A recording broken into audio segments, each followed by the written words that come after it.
Hi guys, welcome back. Today's topic is all about the thoughts that hold back psychic mediums and empath entrepreneurs. And if you're one of our people listening, you know because you've had these thoughts come up at some point. And if you haven't, most likely they're going to come up at some point during your journey. Yes, and how do we know this? Because we work with psychic mediums and empath entrepreneurs, and that's exactly what we are. So we're living this all of the time, and it's so interesting when we're working with other people, and it's like you're hearing yourself talk to you. Yeah, You're like, it's wow, true. I went through that same thing, and it just comes up over and over and over again. Yeah, and we can keep this kind of limited to our, your coaching calls because you deal with empath entrepreneurs on your coaching calls, or I could keep it to my mentorship calls or our mastermind. But we thought we might as well bring it to light because everyone's experiencing it. And this is over working with thousands of people, whether it's through webinars or mentorships or coaching. So let's get into this and talk about some things. I would say number one, a huge thing is struggling with receiving support. This is a huge one. Huge. Yeah. So it comes up over and over and over again. So this topic, I think because, we're in the field of giving, just like a nurse, just like someone that's a caregiver for someone, you're so used to giving that it's easy to pour into other people. But when it comes to receiving, it can feel uncomfortable at times. And especially with psychic mediums, it's like, or energy healers or empaths, they have to be ready to receive, because you could pour down information and try to help them and they think that they're ready for something. But if they're not open, it takes a lot longer to help. Exactly. And how do you know how to get ready to receive? Well, you have to practice it. It's one of those things, like you said, you get so used to healing other people or to giving readings or coaching other people or even just helping your friends and family all the time, to where it feels good when you're doing that. So you're like, I'm doing what I'm supposed to be doing. Right. But maybe you've never taken other classes or joined other masterminds, or even in your everyday life learned how to open up. Like you said, you have to open up to receive support. And I don't know, as I'm saying this right now, I almost get the sense that we're taught that it's like a weakness if we need help. Mm-hmm. So it's like we're weak if we receive support, and it's actually the exact opposite.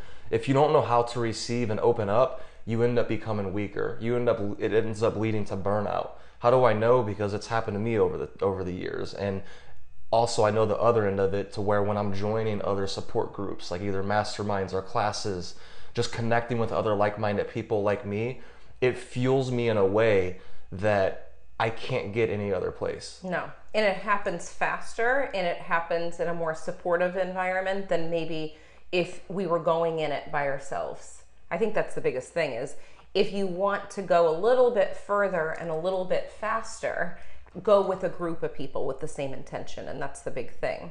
But it reminds me of, when I was dealing with like deep grief, that's when I went and started taking classes on mediumship.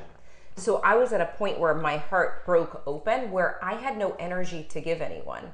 I was always the giver before. And then when Nick passed, I had nothing to give anyone. So there was no other option but to do something for myself. I did spend a lot of time with myself at that time, but I also took classes when I was ready. And I think it's when you're fed up with yourself that you're like, you know what? I need a change. I don't know in a logical way that this is going to work, but I know that I need to do it. It's just that inner knowing. And you're like, I got to do it now. It's a sense of urgency that just comes over you. And that can happen with classes, anything like that. You brought up a good point too. You said you had nothing to give, and it was because a tragedy happened at that point. Yeah. But I feel like if you're not receiving the support too over the years, year 1, year 2, year 3, you will hit that point to where I have nothing else to give. Yeah. So I need to go get the extra support. And I think that's the point of why we're making this podcast, is to help people where they don't have to get to that point. Exactly. To where you feel depleted. Obviously, if a tragedy happens or things like that, it can make you at that point quickly. But if you're running a business, if you're a psychic medium or a spiritual coach, someone like that, and you're running a business and you're giving, well, after a year you might be okay, 2 years maybe. Eventually, it's all you're gonna be in burnout, possibly in the hospital. It could get pretty serious, right?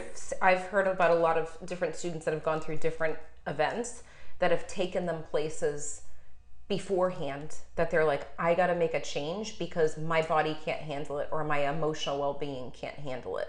And that's the perfect example that you don't have to wait for a tragedy. You don't have to wait to feel burnt out. But like now, if I ever feel that feeling like, oh my gosh, I'm doing too much, I will have the awareness, and I'll even share with you, okay, wait a second. I'm having a moment, like I could feel myself. I know that I need to take the next couple of days to recharge.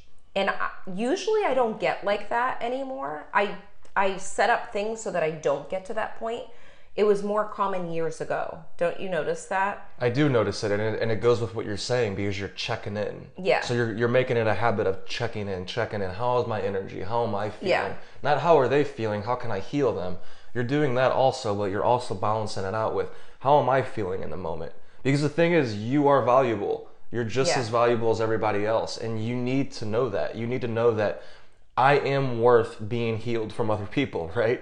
We could heal ourselves. We could tap into the universe. We don't need anybody. I get all of that. Like, I feel the same way. Yeah. But it's a paradox. At the same time, you do need people. So you need to honor that. And it's like you said, if you keep on checking in with it over time, like you start to notice, you start to put in different habits. Mm-hmm. Your whole lifestyle starts to transform over time. Not overnight, but over time.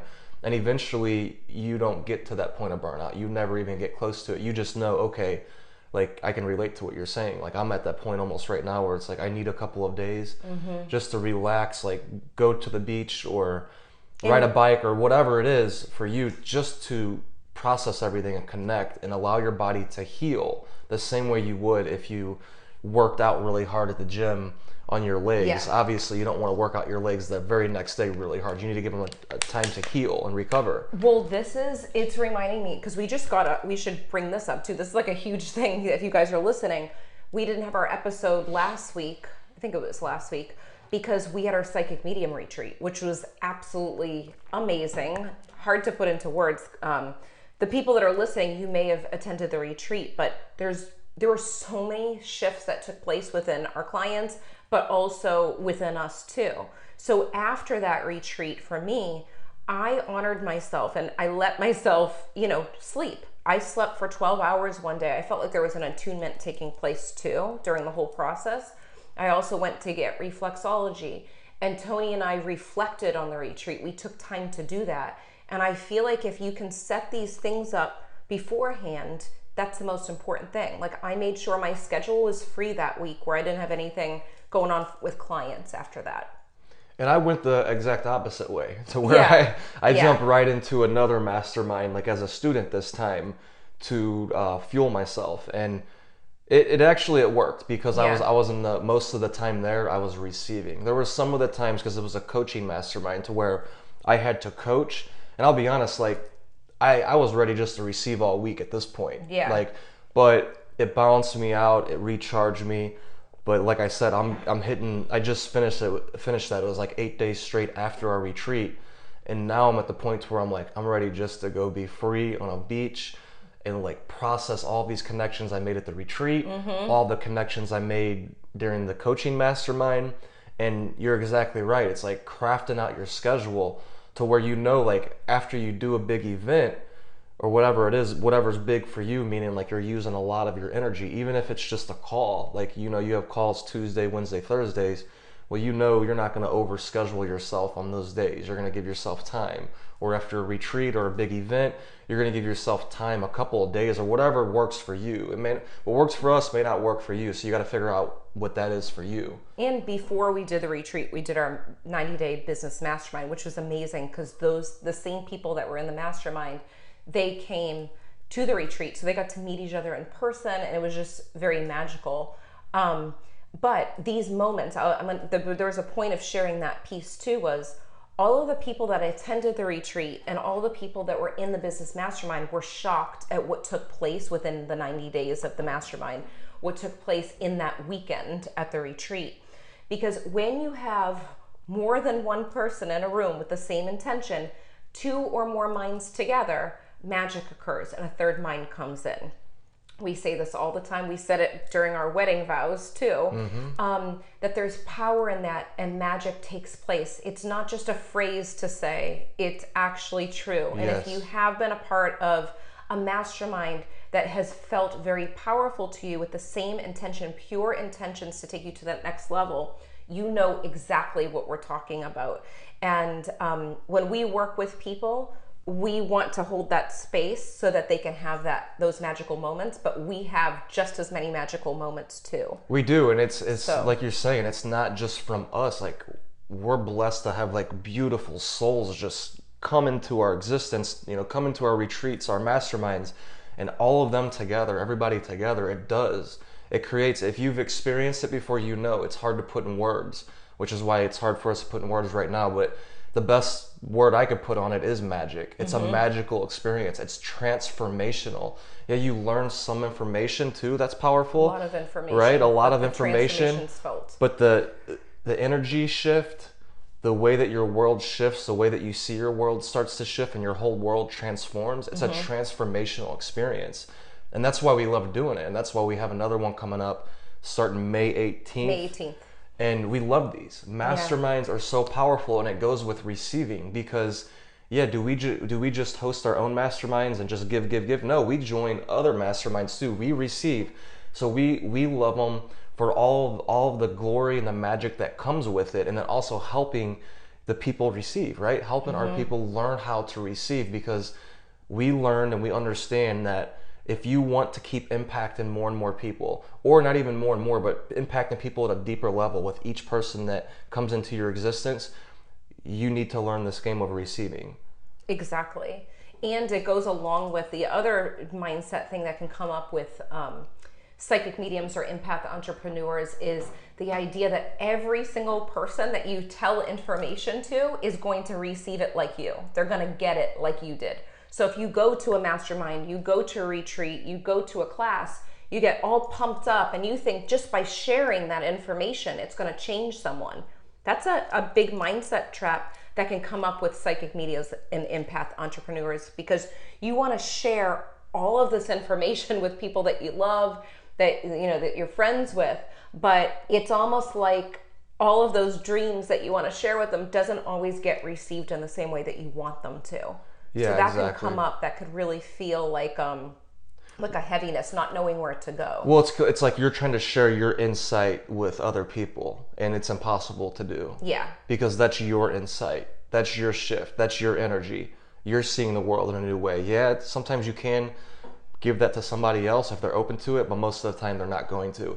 It's kind of like how I do one-on-one coaching. If someone asks me about it that's never had it before, it's hard. I could explain it to them. Yeah. But you have to experience something like that. Just like a mastermind or retreat. We could tell people this is what's going to happen on the retreat, but it's something you have to experience for yourself, and that's what you know. And I think that's what you're getting at, is sometimes we want to share our insights with people, but they need to experience it for themselves too. It's just like I had this conversation at the retreat, and this is like a side note, and I want to get into the rest of the stuff, but how when people ask me now, can I record my readings? I say no. And there's many reasons for that. But one of the reasons is you're not going to have the same experience listening to a reading that you might have had in the moment, because your soul has shifted. The presence of your loved one was there at that very moment when you were receiving that reading, and they felt that shift inside. If you go and share your recording with someone, they'll get the bits of evidence that the loved one was there, but they don't get the full effect as if they were right, on the phone in that moment, or they were in person in that moment. It's a totally different experience. And that's how it is when you go and attend masterminds, retreats, classes. Even if you get all pumped up and excited to share with someone, they're never going to get it. They're going to notice a change within you, and they don't understand how it happened in such a short amount of time. They might not know how to deal with it, but no matter what you say to them, they're not going to receive the same feeling that you got in that moment of being present. Exactly, yeah. Going to your readings, it's the tip of the iceberg. They're trying to show people, oh, listen to what she said here and what she said here. It's like the iceberg is a transformation in your own body. It's like throw away the notes sometimes. The notes are great. I love taking notes, but sometimes just throw them away and feel what that workshop or that mastermind or that reading or that coaching session did for you in your body. Feel that, and that'll tell you everything. Exactly. So another thing too that comes up that holds back psychic mediums and empath entrepreneurs is work addiction. That's a common one. Right? And I think it's because like work addiction happens over all industries, but I think that it's could be more prevalent in this industry because what we do really fills our soul. We get a lot of energy from it. You go give somebody a reading or a coaching session, you help to transform them in an hour's time, or you go do a mastermind or whatever we do, right? However we show up, that can be addicting because you do get a great feeling from it. Yeah, it's a rush. And sometimes we noticed, it's a common pattern, it's not just like one person, two people, it's like this is a consistent pattern over time. We noticed that with psychic mediums, spiritual coaches, healers, they will go and heal, build their business. They have these great businesses. That's another effect of it. Like you create this great business, making a lot of money, making a lot of impact, but then you forget about yourself. It goes back to the first thing we were talking about, receiving. We forget to slow down, feel our own emotions, which is scary to do. I get it. It's challenging to do this. This is why a lot of people run from it. And you just sit with it. And you do, I call it looking at the dark side of yourself. And you look at that. And you feel it. And you slow down. And you help to heal yourself with whatever you need at the time. Exactly. And that goes along with that balance of your life and your work. And, you know, there's been things that have come up. There's always an excuse on why things can't be balanced, you know, or integrating balance. There's always going to be an excuse, you know. I won't go into the excuses because if you're someone that's made the excuse, you understand what it feels like. I know I have before too, like, well, I'm doing this. You know, I was a teacher at one point while I was doing the reading, so it's hard to be in balance. But no, you can create systems. You can create that balance. And it is going to be living the human life in between the clients. And you're going to have more references for your readings if you're doing readings, but also even your coaching. When you do coaching, if you've been to certain areas, like you've traveled or you've had different experiences in your own personal life, you can pull from those life experiences and sprinkle those in to work with your client, and you know what it feels like. And I think that's what a lot of us psychic mediums and healers and empath entrepreneurs have these golden nuggets that even though we're going through difficult times in our life or we've been through traumas, we have those experiences so that we can not only help other people, but also, you know, go through life and evolve and get better over time too, and have more of a richer experience. Exactly. Like number one goal while we came here is to enjoy. Yeah. To enjoy life. So you have to think about what does it mean to you to enjoy life? Yeah. And sit with that question and figure out what would I want to do on my ideal day, on my ideal weeks, my ideal month, my ideal year. Like craft it out in your mind. Take time to do that, not just focus on the business. And a thing that comes up when we talk about this sometimes will be, I just love doing my business so much. That is my life. Bullshit. It's bullshit every single time because no, there's more to it. It's like, we love doing our business too. We do. Like when we're traveling, we're doing our things, we're still working at different times. But I think the difference that's really helped us over the years is we're checking in with our emotions. Like, do we need a break from this? Do we need to go do something else? And that's what we're trying to push here is just to have the self-awareness of your own emotions while you're doing all of this. Yeah, and it doesn't have to feel like work. That's another thing too. Like, when we've given this example before, but when we're doing meetings, you know, business meetings, we have fun and we go to a coffee shop or we'll sit outside and do our little business meetings. We'll have that burst of energy where we'll sit down and plan for the next week. We'll review our week. And then after that, we walk around and we go to like an outdoor market or whatever it is that we're doing, or go to the beach and have that time too. So it's like, don't feel like you have to put yourself in a box and sit in an office and be glued to your computer. Because I think that's the big thing that's come up too with our clients is, well, they think they're coming to us for one thing, you know, like the business mastermind. Like, okay, what strategies and tips for the do I need? How do I do this? How do I do it? It's like, but actually sitting there and having the experience and being led through these eye-opening things and these massive shifts that take place where you're like, oh my God, I didn't think like that. That's where the magic happens. And then the other stuff flows in, which ends up affecting the bank account, the more clients, the feeling more at peace with yourself. Feel more fulfilled. But it doesn't happen the first call. The first call is the shift, and then you're like, oh my God, I didn't know I thought like that, Yeah. And it makes room for those things to come in, more clarity to come in. So I think that's a big thing too. Yeah, and you're referring to looking at the dark side of ourselves. Like, what's the side that's holding us back? Like, okay, you're good at all of this. This is your vision. This is where you're going. Now, where are your blind spots at? Like, what's holding you back? And we all have them. I have them. Lindsay has them. That's why we have other coaches. We join other masterminds. Yeah. We're always working on ourselves. Because of this, we need a mirror. We need support. And I think that's the power of it, is when you receive the support, then you're able to look more clearly at what's going on. Because without that, you're just on a treadmill, really. Like, you're doing what you usually do. You're going over and over. You're healing a lot of people. You're making a lot of impact. You're getting compliments from the outside because people are like, wow, your business is amazing. I could tell. And you're doing this other lady the other day, she told me about how powerful your coaching session was, or your mediumship reading, and you're getting all these compliments for it possibly, which that could fuel you to keep going that way. But it's like, sometimes just slow down for a moment, even in this moment, just check in with your emotions. How are you feeling? What's your heart telling you? Go to the pains in your body. What are the pains in your body telling you? They're communicating to you. It's not just because you twisted your ankle or whatever. It's your body is a genius. Like, it has everything in it. God, the universe, it's talking to you. Everything's talking to you. The people around you are talking to you. And when you just open up, that's part of receiving too. Receive what your body's telling you. Receive what your wife's telling you, even if you're frustrated and you don't want to hear it sometimes, which that happens because you tell me the truth. You're a great mirror for me.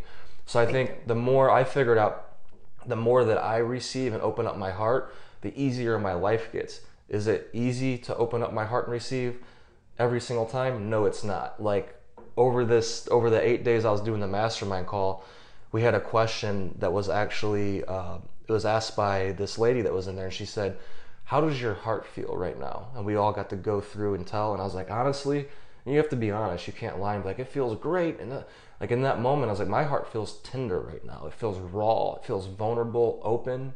And that's what this work does sometimes. And you got to be okay with it, okay with sitting with that and breathing in it and asking what's going on here, right? Yeah. Instead of, like, in the past, I would look at that and I'd feel bad for feeling bad. I'd be like, why am I feeling bad right now? And that takes more energy. It takes so much energy. It's like, no, honor and embrace the human side of yourself too, is where I'm getting at with that.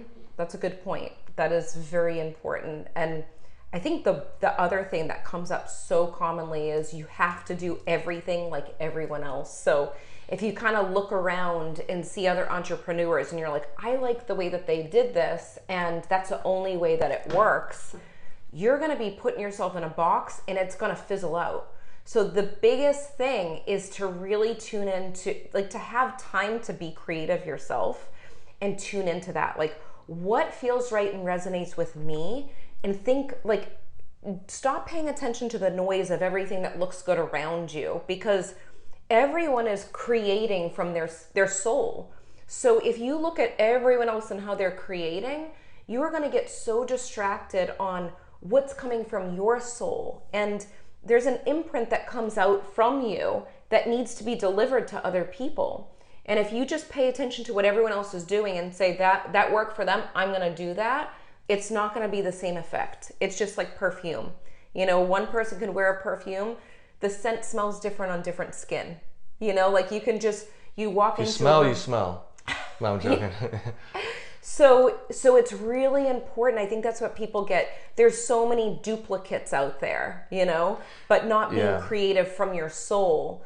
So it feels different. It doesn't feel the same. It's not the same energy. So you have to create from a space that feels like your truth. And the only way that you can get there, if you're in burnout, you can't get there. You won't be able to get there if you're in the middle of burnout.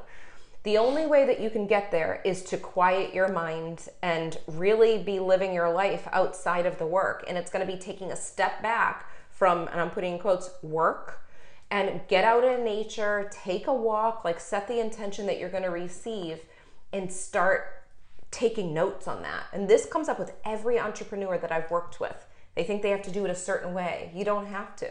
Well, and that's the thing. And I feel like that comes because when you listen to, like, say you study like Russell Brunson, or you study Dean Graziosi, or you study like different marketers that are helping you craft out your business, craft out your message.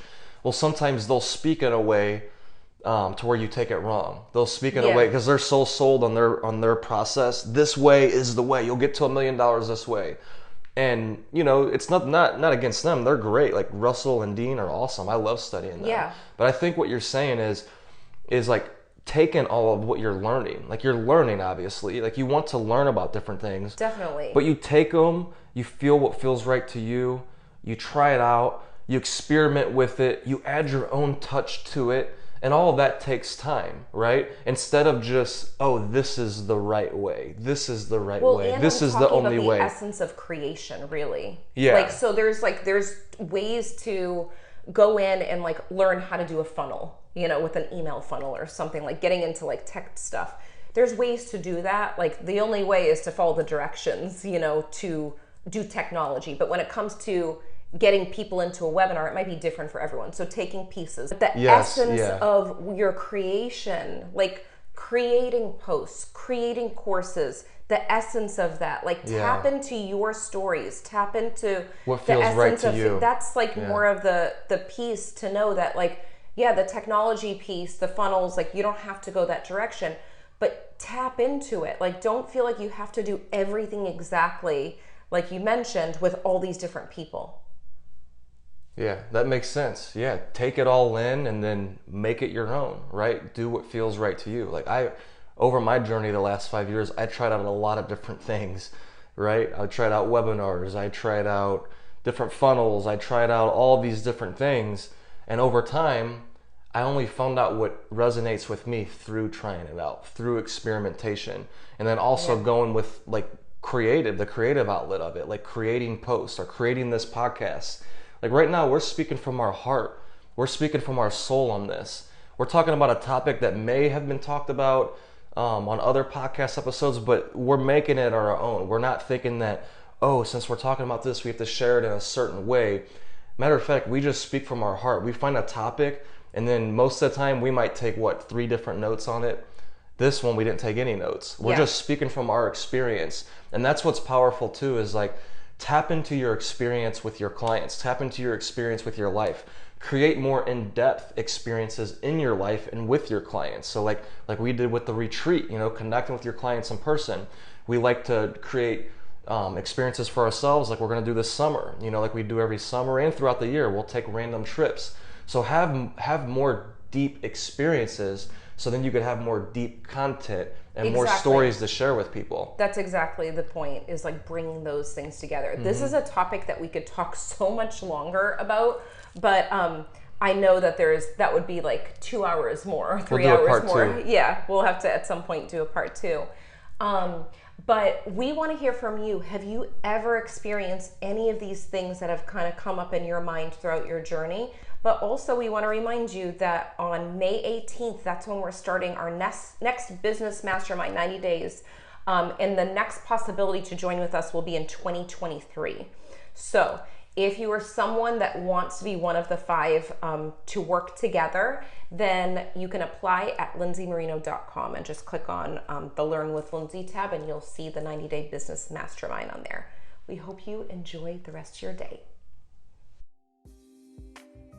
We hope you enjoyed this episode as much as we did. If you liked it, leave a 5-star review on iTunes, and remember, subscribe to our YouTube channel too. If you can think of anyone else that would love this episode, share it with them right now on social media or email. And remember, getting results is a process of learning, applying, and reflecting. Stay consistent and continue to grow every day.